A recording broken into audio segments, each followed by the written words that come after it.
I will tell my stories in order. First, the haunted island. Be me, in college, 18 to 19 years old at the time. I was a ghost hunter in my spare time. I searched the interwebs for a haunted place near me. I found an island southwest of the metro area where I was living. I drove down there alone for the first few times. The area has an eerie vibe as soon as you cross the bridge to get to the next island. The air seems thicker there. I drive to explore the whole island. I see an orb slowly float across the street from a rural house to the cemetery. The island has lots of Native American burial sites.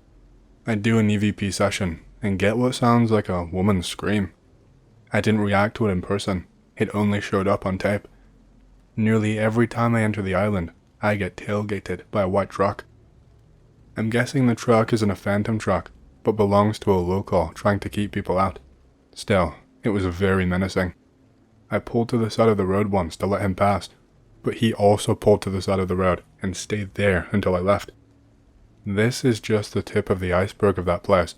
I will post the more unnerving story below. Since I had a few experiences on that island, and I really enjoyed how creepy it was, particularly being followed by said truck, I go there with a couple of roommates a few different times. One roommate swears he saw a guy by the gatepost where I had originally seen an orb pass by to the cemetery. I was doing the same thing, and driving down the same road again with a different friend at a later date when he yelled at me to slam on my brakes and back up. He swears he saw a guy. My friends and my roommates, although we went to the same college, did not know each other as my friend never really came to my place. We would mainly just meet at the college and ghost hunt. Both my friend and my roommate gave the same description of the guy. Flannel jacket, holding a rifle, and smoking a cigarette. One roommate claimed to have seen the man appear in the rearview mirror, sitting in the back seat of my car while we were driving, but I never saw the man. That's all well and good, but it gets better. Same age, same setting. I have a GF who lives a ways away. I would visit her at her place. She has a super annoying friend that always wanted to hook up. The friend was an idiot, as she would sometimes text me using my GF's phone. She asked to hook up on a somewhat regular occasion, but I am faithful. Finally, I cave into peer pressure and tell her to come over. I send her directions to the island and tell her I will be at a house party. To clear things up, I was not at a house party there. I was not even there. I was at my apartment playing PS3, but she was so annoying, so I sent her on a wild goose chase.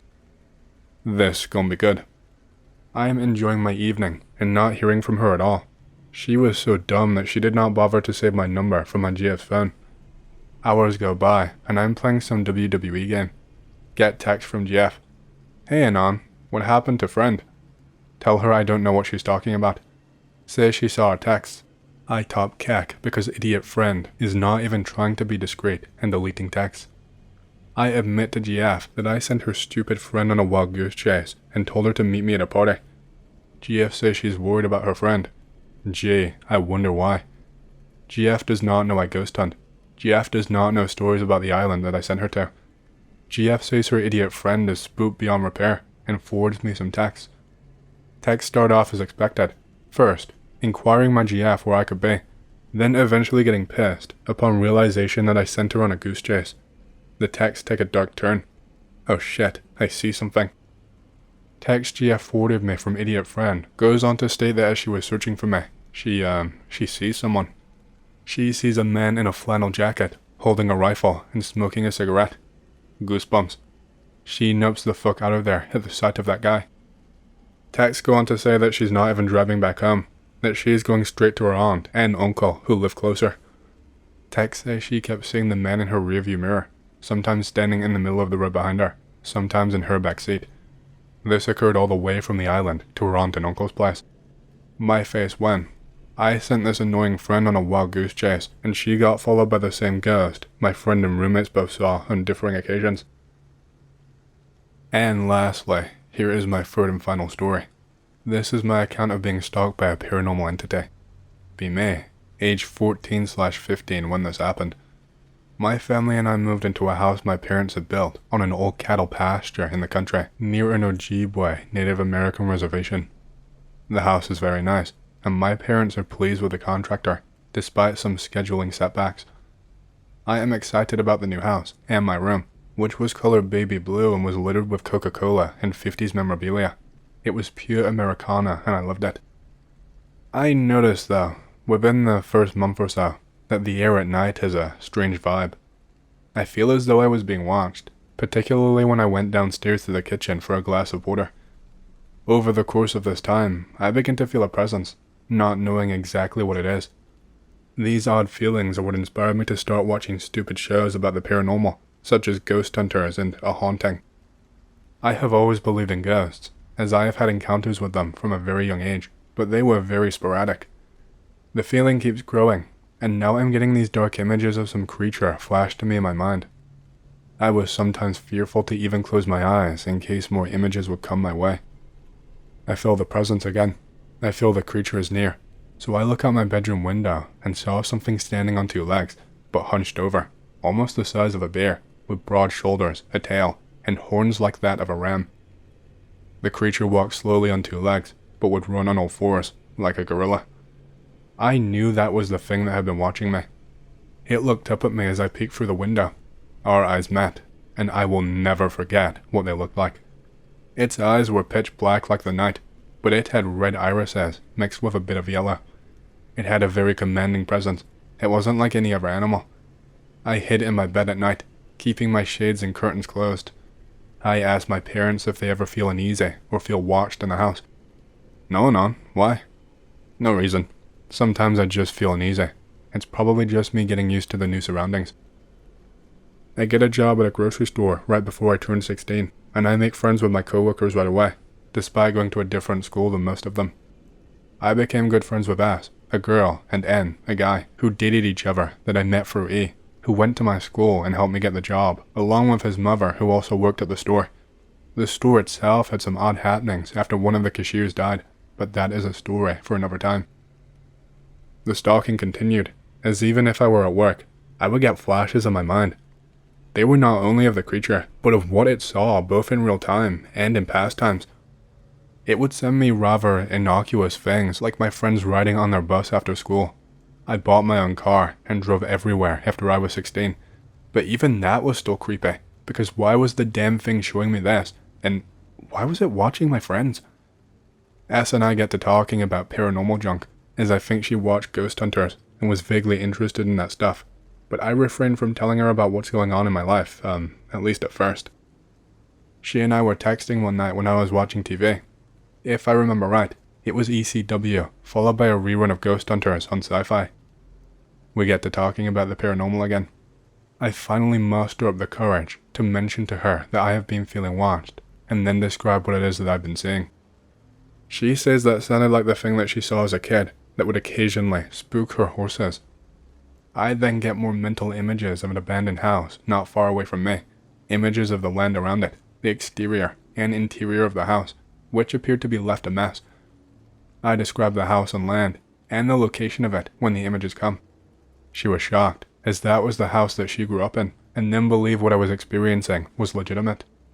I told her, due to my paranormal sensitivity, that I could probably snap a picture of it on my phone when I felt it near. She said okay.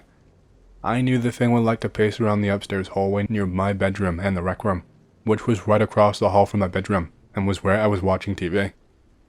It never made any noise, but I felt its presence when it was near. It would almost tell me that way. I feel it in the hall, so I turned off the TV and turned off the lights in the rec room, flipped open my phone, and went to the camera on it. I slowly opened up the door and snapped a picture with no flash.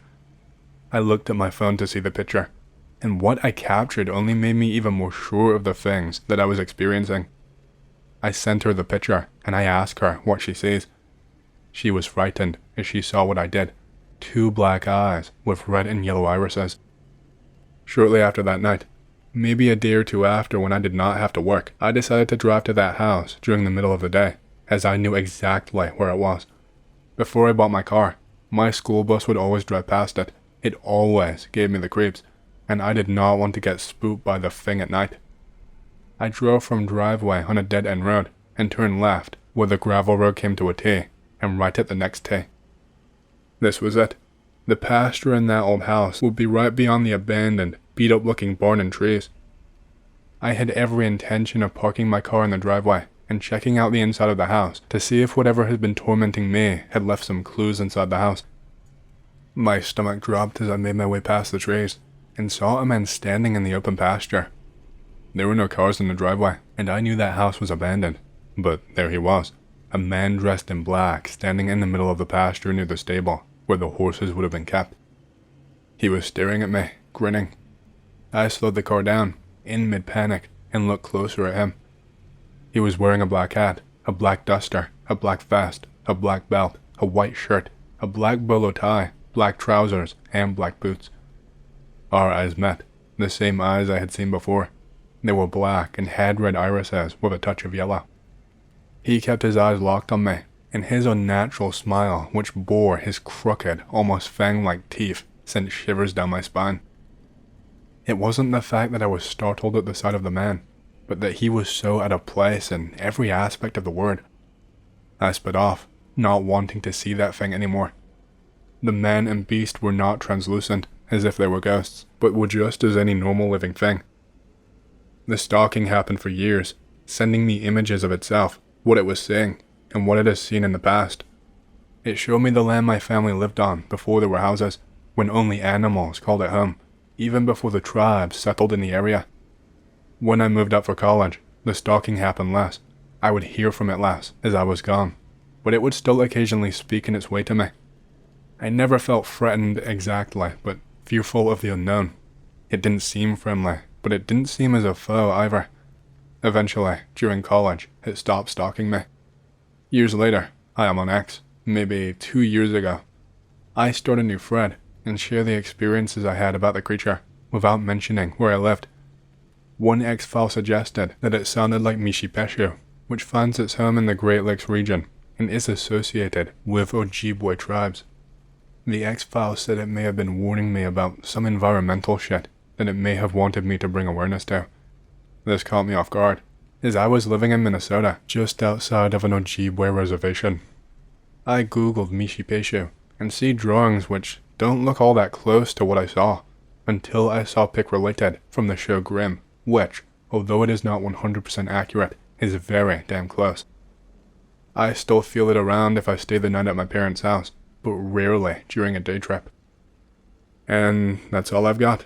Those were my personal experiences, and I really have not had much contact with the paranormal, other than the occasional brush with said creature when I visit my parents, but I typically just live in relative peace, a somewhat normal life, although I will be forever scarred by the events. This is my own personal experience with abduction. Do what you will with it. Your acceptance is entirely up to you. What follows is a detailed account of my own story, and as of now, it can't be found anywhere else online. This happened to me just 2 years ago, back in 2015. I just moved to Mesa, Arizona. 3 days after my arrival here, I am just laying in bed. My room is mostly clean. My bed is a mess, but other than that, it's arranged pretty neatly. I am looking at my phone. I check the time and it's 11:30 p.m. I look at the ceiling. My room is currently pitch black after I lock my phone screen. Silence. Time passes by. Suddenly, I hear this mild buzzing. It's not like an audible noise, but more like a feeling in my head. My ears feel as if they were stuffed with foam, and I just have that buzzing going on in my head. What the fuck? I start wondering if I'm having a headache or something. My blinds are closed, but I can see a very bright light outside, and it's currently getting brighter. I then lost consciousness for an unknown period of time. Once I finally regain consciousness, I wake up in my driveway, underneath the basketball hoop. I stand up and look where I was. The ground is all wet, except for where I was laying, and I am 100% dry. Rain is lightly falling, probably the ending of a deluge. I walk inside. The door just kinda pushes open. It's not locked. I close it and lock it. I lost any memory of what happened to me after. I woke up in my room upside down in my bed, with my glasses on my foot. The clock next to my bed was flashing 5 o'clock. There was no evidence I had even slept in my bed other than waking up in it. I was laying on a perfectly made bed, upside down, And that is all I remember from that night. Hey, hope you've enjoyed the story so far. If you want to hear more, make sure to subscribe, like the video, and leave a comment because it lets YouTube know you like the content and helps more people to see these videos. My next big goal for the channel is 100,000 subscribers, and as a celebration, I will be doing a Q&A video once we hit that goal. Thank you, and back to the stories. I am really horrible at storytelling, but here it is. This is my story. When I was 16, I saw something. An alien ship, a government ship maybe. Not a ship, but a living thing? Who the fuck knows, but I will tell you the story. This happened to me in the year 1997. I was at the Orlando International Airport. My sister was visiting from Michigan, and we went to pick her up. There was a crazy fucking Florida storm going on. It was getting worse the later it got. There were lots of lightning strikes and heavy rain. They canceled tons of flights while we were waiting on her luggage and shit. Well, we left. As we were leaving the airport, we got stuck in traffic. I was sitting in the back, looking out of the back window of the car, just awestruck by the lightning. When it would flash, I could see the storm clouds. Super cool. Not a plane in the sky, and no one taking off either. There was a flash, and I saw something in the clouds. The shape was hard to tell, but it was definitely big, like plane-sized. So, I thought it was just a plane. Another flash, and it was still in the same fucking place, near the same cloud, not moving at all. I felt a chill at seeing this. I literally saw something just hanging in the air. It did not move for a few lightning strikes. I was full on frozen. I could not even tell my mom or sister. I didn't even think about talking. I was just watching it. Suddenly, it got bright enough to see outside of the lightning flashes. Like, it was surrounded by light. Not that it had lights. It jerked in one direction really fast, like super fast, and came to an abrupt halt. It did not slow down, it just stopped, from point A to point B, from full motion to zero. Within seconds, it jerked closer to where it had been before. It only stayed there momentarily before going off even farther, this time away from me. The previous movements had been left to right from my vantage point. All of this happened so fucking fast. Suddenly, it was coming towards me, hand up. Before I knew it, it was gone. I could not see shit. That zigzag pattern, how fast it was, and how it was able to just stop instead of slowing down. I will never forget that night. I was 21 years old at the time this happened. I am an avid explorer of abandoned buildings with my friends. I decided to go to this abandoned town. I have been 2 times prior. My favorite number is 3, so have to go again. The town has 3 massive buildings, various houses, a police station, a fire station, a general store, a fire department, you know, regular town stuff, but it is all abandoned. There is a children's hospital, a rehabilitation hospital, and an insane asylum. The town was originally used for tuberculosis. The buildings were converted to host the insane around the 1950s. It became abandoned in the 1960s. It was abandoned due to a lack of funding and issues with the government because of poor practice, torturing patients, etc. We had just finished exploring the main hospitals, the underground connecting tunnels, etc. Decided to commence some late-night renovations on the biggest house on the property to get inside. It's a doctor's mansion. We explored the basement. It was super creepy. We found these old business cards from what might have been his wife's custom bag company. I still have these today. The wife was apparently insane. She was kept in her basement to treat her. This is an urban legend, by the way. Not many people have accessed this building, as it is extremely boarded up. There is no graffiti or vandalism inside. We explore the main floor. It is empty. We explore upstairs. Just empty rooms. Enter the main bedroom. Find in the bathroom some empty beanbag shotgun shells. That's creepy. I decide that without the group, I am going to open up the attic access. I lift my brother up into the dark opening to peer inside. He shines the flashlight. He says nothing is in there except for a children's toy crossbow. Lol, that isn't nothing.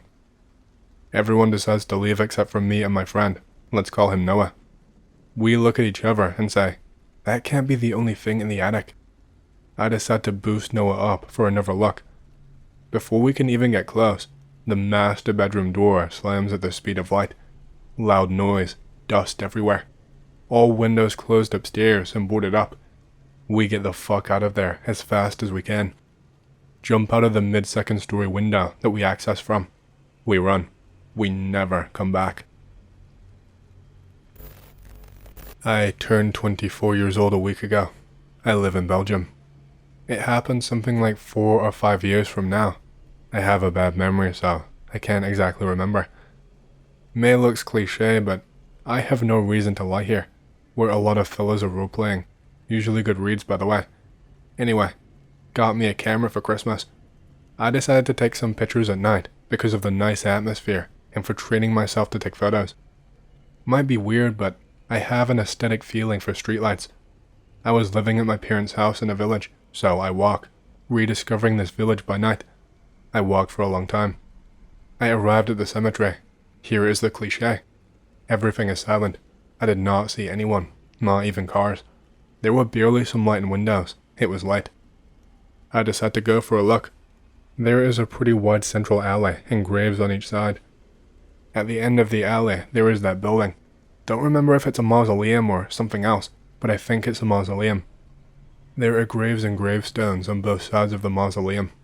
Like I said, there is nobody here but me. The alley is less than 100 meters, give or take 340 foot. I wasn't scared at all. I was alert because of the night's atmosphere, the sounds, and because I was alone. I walk and reach the mausoleum. I look at it. I don't know if I took pictures. On the right, from behind the gravestone, there is something that flies away. It's black. It's not the shape of a bird.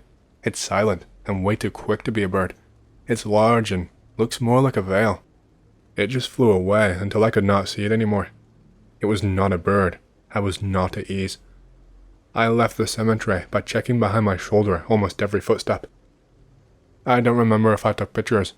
Remembering this story made me want to check my external drive where I store my photos. The drive is at my place.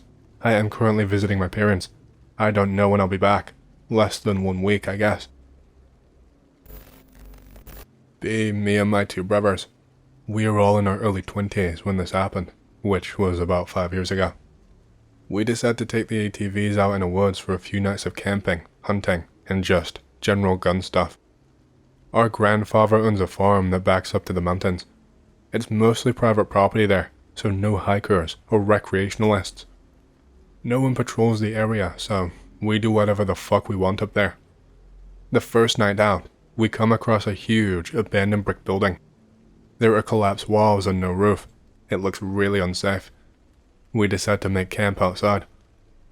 Later that night, we are telling ghost stories and Sean, the older brother, dares my younger brother Zach to go in the building. After a lot of arguing, I end up tagging along. We can't figure out what the building used to be. There are no traces of a fire, but the construction seems modern to the past 60 years. Most of the doors are long rotted away, so we can check out almost every room. They're all pretty much empty, though some rooms do have metal bed frames inside. There are no skeletons, no old torture devices, nothing worth writing about. In the floor of one of the back rooms is one door in the floorboards. It looks like a cellar that is still locked and we cannot get open. We can feel cold air rushing out around the edges. A cave, maybe? I look at Zach and he looks at me. Both of us hear faint but distinct noises, like somebody muttering behind the door. We realize that our flashlights must be visible on the other side of the door. The voices stop at the same time. We nope the fuck out of there. We are shitting our pants. We rush back outside to report to Sean on what we saw. Sean has his .303 drawn and is pointing into the woods just beyond our campsite. I ask what the fuck he's doing. He just says nothing. He does not lower his rifle. At this moment, hear noises like a voice muttering just out of sight in the woods. I shine my flashlight, but I cannot see anything. The voice stops when the flashlight hits a particularly dense thicket of trees. I lower the flashlight. The voice starts up again, but louder and more insistent. Sean mag dumps in the direction of the thicket, reloads, and then mag dumps again. When my ears stop ringing, I realize that either there's a lot of wind right now, or there are a lot of things moving out in the woods. I can't feel any wind in the air. I have the feeling that I am being watched by many things out there. I hear an ATV being started up and the engine revving. I suddenly realize that Zach is nowhere to be seen. Zach drives up on his ATV and tells us all to get our shit together. He is getting out of there. Me and Sean don't even bother getting our shit together and leave the camp the way it is. Both of us mount our ATVs, stowing our rifles, and we're on our way back to the farm in the next minute. The engines are just too loud to hear anything else in the woods. We get to the second of the 2 water crossings, and Zach's ATV dies midstream. The water is deep enough to almost cover all 4 wheels. My first thought is that water got in the air intake. He tries to start it, but the engine does not even turn over. There is water in the engine for sure. Moonlight is shining slightly through the trees, illuminating the stream now. We can see Zach's ATV right in the middle of the creek. As me and Sean dismount and are talking about how we're going to tow the waterlogged ATV out of the stream, 3 things happen very fast. We hear some sort of blood-curdling roar from the direction of the trail behind us, but very close by. A small tree falls into the creek only about 50 yards upstream of us, not from the same direction of the roar. Zach, hearing and seeing the above 2 events, jumps off the ATV and tries to wade to shore, but because the current is relatively swift and the cobble-sized rocks on the creek bottom are slick with algae, he slips, hits his head on his own ATV, goes under, and the next thing we know, he surfaces a little ways downstream, floating face down. As I am shitting my pants in rapid succession for the 4th, 5th, and 6th times that night, Sean jumps into the creek like a hero, and semi-swims, semi-floats, semi-runs, splashing down the shallow waterway to save our little brother. It's at this point that I realize that the downed tree has been floating downstream this whole time. It collides with Zach's stuck ATV. Zach's ATV comes unstuck. Both tree and ATV drift/grind downstream. Zach and Sean go around a bend and are now out of sight. I start up my ATV and drive downstream along the shore toward them. Long story short, my ATV now gets stuck in deep mud, and I am on foot running and splashing downstream to where I think they are. I can't see shit except scattered reflections in the water. No flashlight, no rifle. All I am sure of is that the downed tree and Zach's ATV are still grinding very slowly towards me from somewhere upstream. I suddenly come around a bend and see them. Both of them are on the same side of the bank as me, just close enough to make out what they are doing by the moonlight. Sean is huddled over Zach's body on a gravel bar, administering CPR. Don't freak out, since Sean has been a lifeguard, and I know that Zach is in good hands. Suddenly, I become aware of movement in the woods between me and them. I can't see shit in the darkness, but it sounds like a whole family of things moving slowly toward my 2 brothers. I tried to call out, but I can't. My voice no longer works. I devise a plan to creep out into the middle of the creek and float down to where my brothers are so the things don't see me. I try to put it into action. I hear rustling right behind me. I can't move. Something is walking deliberately toward me. 2 somethings. 2 bipedal somethings. One of the somethings touches my back. I jump about 10 feet into the air, slip, fall, float, flail, and eventually swim to the shore. When I look up, Sean and Zach are standing right there. I look downstream to the gravel bar I saw them on before. There is nothing there. Sean says he pulled Zach out of the creek upstream, and then they saw me drive past on my ATV. They followed until they found it stuck on the bank, and eventually found me standing here. I asked Sean if he gave Zach CPR. He says he didn't have to. Zach hit his head, but he did not lose consciousness. Many things don't add up to me, but we agreed to get the fuck out of the woods as quick as we can. Everybody piles onto Sean's ATV, and we eventually make it out of the woods into the farm. After a few days, we decide to go back to get our stranded ATVs and abandoned camping gear. We start out very early in the morning, so as to not end up anywhere after dark. and we all go heavily armed and with lots of heavy rope for towing stuck ATVs. I can't find either ATV, but when we get to the campsite, all of our gear is packed up neatly and considerately in a big pile. It is broad daylight, but we all have the distinct feeling that we are being watched. We pack up the gear and nope the fuck out of there and never go back. 5 years was not that long ago, and we talk about going back there all the time, but to this day, none of us has ever had the balls to seriously propose a trip back there.